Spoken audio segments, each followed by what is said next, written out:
Chapter 72, Hospitality. The Bible lays much stress upon the practice of hospitality. Not only does it enjoin hospitality as a duty, but it presents many beautiful pictures of the exercise of this grace and the blessings which it brings. Foremost among these is the experience of Abraham. These acts of courtesy God thought of sufficient importance to record in His Word, and more than 1,000 years later they were referred to by an inspired apostle. Be not forgetful to entertain strangers, for thereby some have entertained angels unawares. The privilege granted Abraham and Lot is not denied to us. By showing hospitality to God's children, we too may receive His angels into our dwellings. Even in our day, angels in human form enter the homes of men and are entertained by them, and Christians who live in the light of God's countenance are always accompanied by unseen angels, and these holy beings leave behind them a blessing in our homes. A lover of hospitality is among the specifications given by the Holy Spirit as marking one who is to bear responsibility in the church. And to the whole church is given the injunction, use hospitality one to another without grudging, as every man hath received the gift, even so minister the same one to another, as good stewards of the manifold grace of God. These admonitions have been strangely neglected.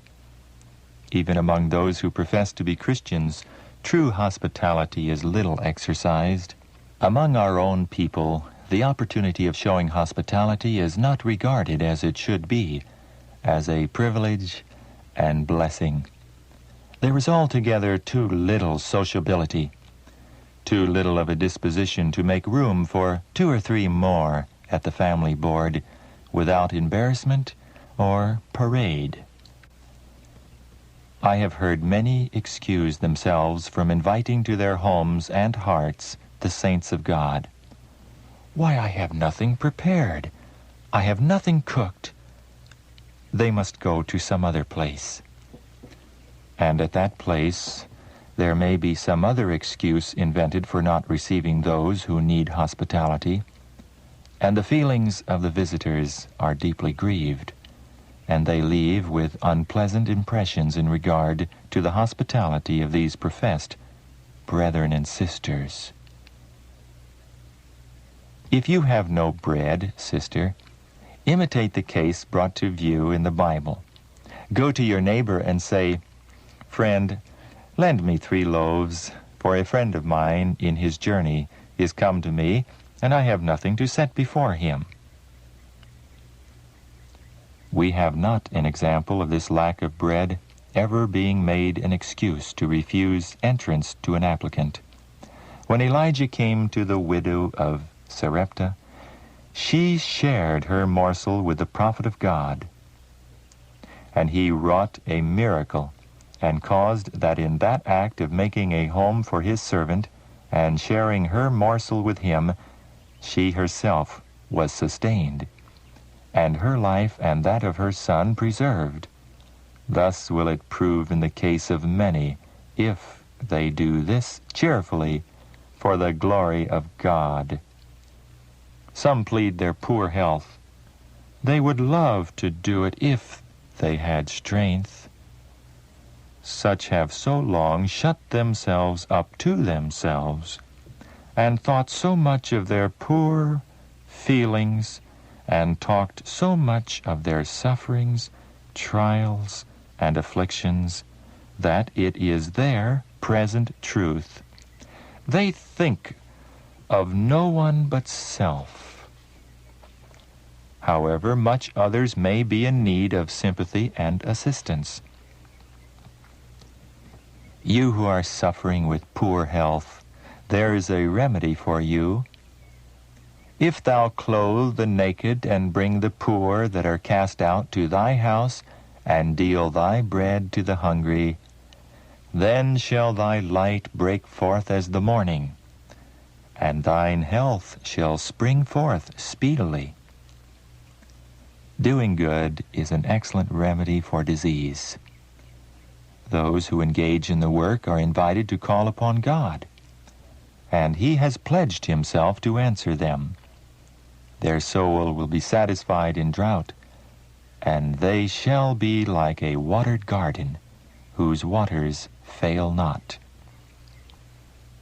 God is displeased with a selfish interest so often manifested for me and my family.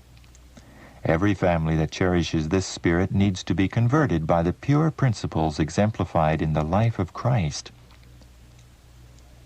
Those who shut themselves up within themselves, who are unwilling to be drawn upon to entertain visitors, lose many blessings.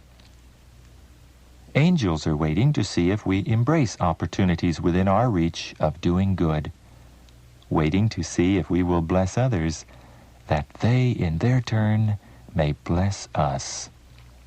The Lord Himself has made us to differ, some poor, some rich, some afflicted, that all may have an opportunity to develop character.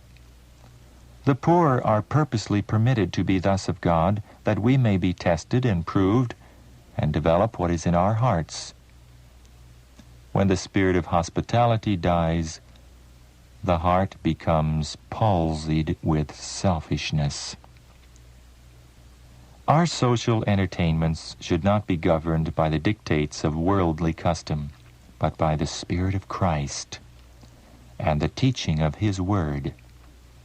The Israelites, in all their festivities, included the poor, the stranger, and the Levite, who was both the assistant of the priest in the sanctuary and a religious teacher and missionary.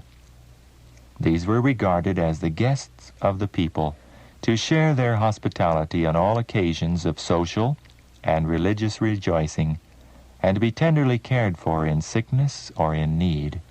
It is such as these whom we should make welcome to our homes. How much such a welcome might do to cheer and encourage the missionary nurse or the teacher, the care-burdened, hard-working mother, or the feeble and aged, so often without a home and struggling with poverty and many discouragements. When thou makest a dinner or a supper, Christ says, call not thy friends, nor thy brethren, neither thy kinsmen, nor thy rich neighbors, lest they also bid thee again, and a recompense be made thee. But when thou makest a feast, call the poor, the maimed, the lame, the blind, and thou shalt be blessed, for they cannot recompense thee, for thou shalt be recompensed at the resurrection of the just. These are guests whom it will lay on you no great burden to receive. You will not need to provide for them elaborate or expensive entertainment. You will need to make no effort at display. The warmth of a genial welcome, a place at your fireside, a seat at your home table, the privilege of sharing the blessing of the hour of prayer, would to many of these be like a glimpse of heaven. Our sympathies are to overflow the boundaries of self and the enclosure of family walls. There are precious opportunities for those who will make their homes a blessing to others.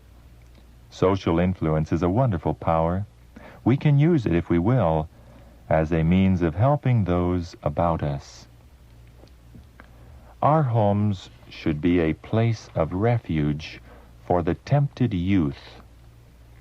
Many there are who stand at the parting of the ways.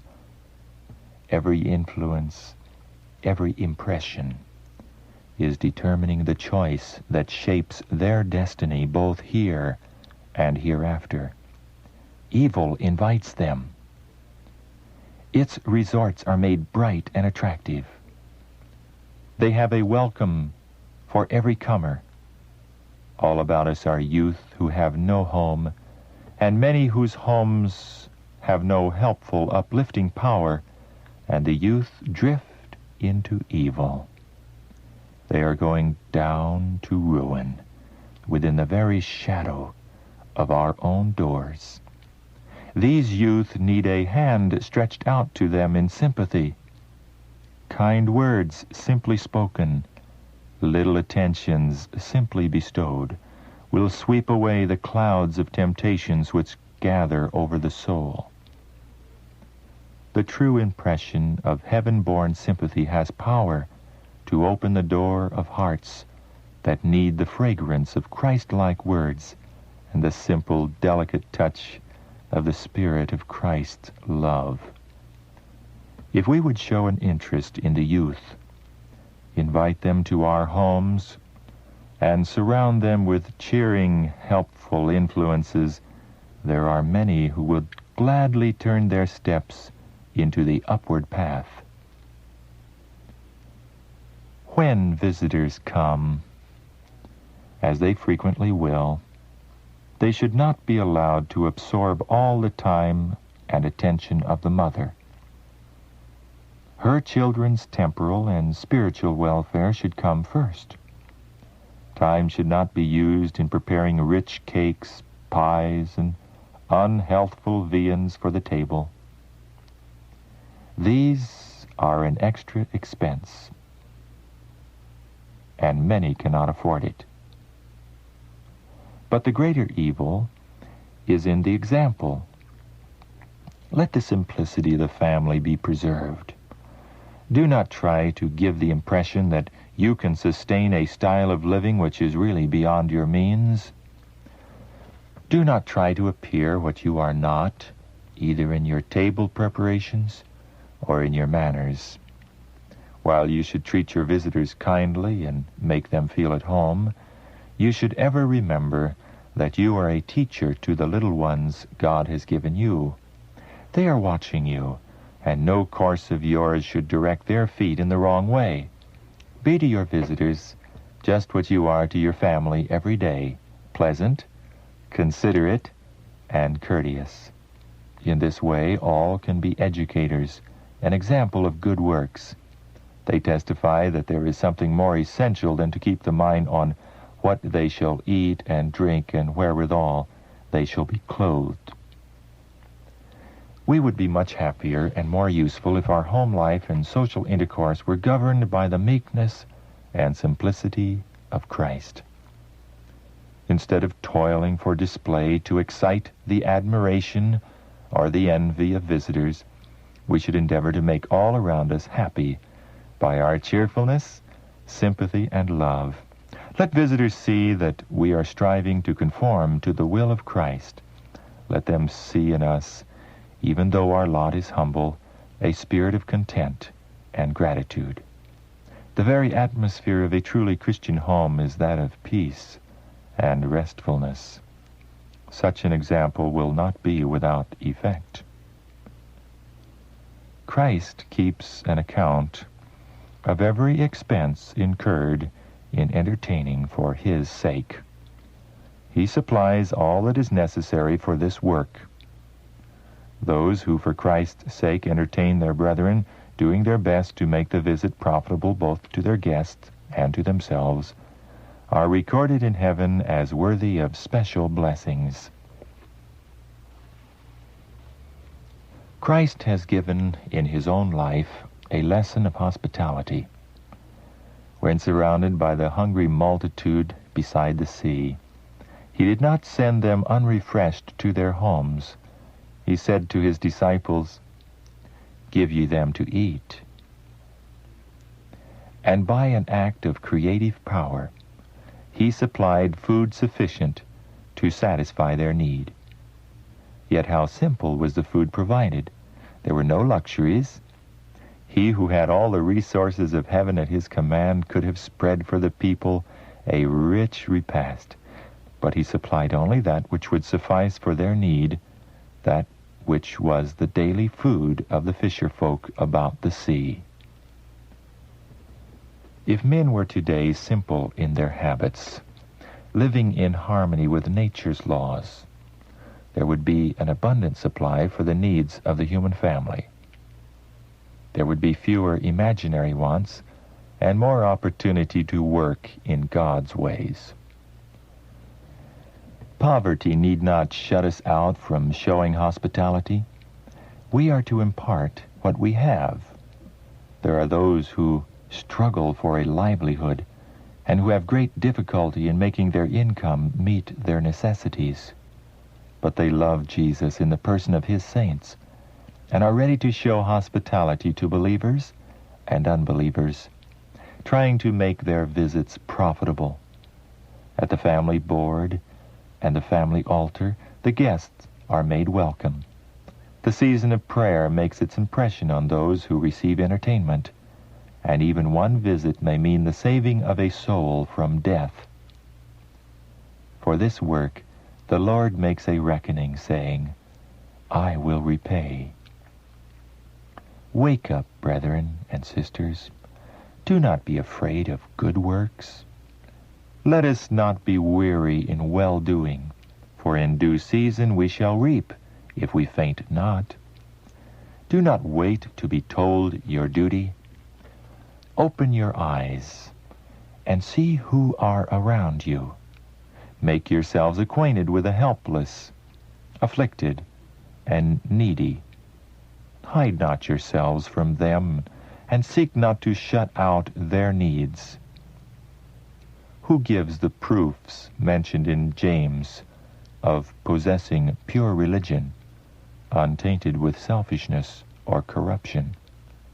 Who are anxious to do all in their power to aid in the great plan of salvation?